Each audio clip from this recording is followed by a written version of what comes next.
হামের বাচ্চার যদি কারো এরকম হয় জ্বরের সাথে গায়ে র্যাশ হওয়া, তাহলে তাৎক্ষণিকভাবে হাসপাতালে আসতে হবে এবং ডাক্তারকে দিয়ে এটা নিশ্চিত করাইতে হবে হাম কিনা। আর যদি সন্দেহ থাকে কারোর মধ্যে, তাহলে অন্যান্য বাচ্চাদের থেকে তাদেরকে আলাদা করে ফেলতে হবে।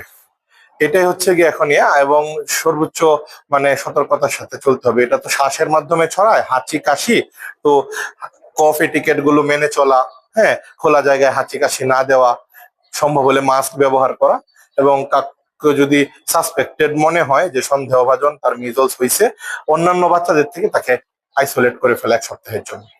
এটা তো আসলে দেখা গেছে যে কম বয়সী বাচ্চা, যাদের ইমিউনিটি কম, 5 বছরের কম বয়সী বাচ্চা, এদেরই বেশি হয়, যেমন বড় মানুষদের হয় না ইউজুয়ালি। তো এই বয়সী বাচ্চাদেরকে আমরা পাচ্ছি সাধারণত। আর টিকা দান কর্মসূচি এখানে খুব একটি ইম্পর্টেন্ট। দেখা গেছে যে বর্তমানে বিভিন্ন কারণে টিকাদানের হার হয়তো কিছুটা কমে গেছে।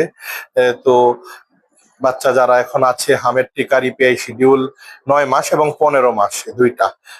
আমি আশা করব এবং মানে পরামর্শ থাকবে মানুষের প্রতি, যাতে এই হামের টিকাটা শিডিউল অনুযায়ী সবাই নেয়, বাচ্চাদের নেওয়ায়, তাহলে প্রাদুর্ভাবটা কমে যাবে।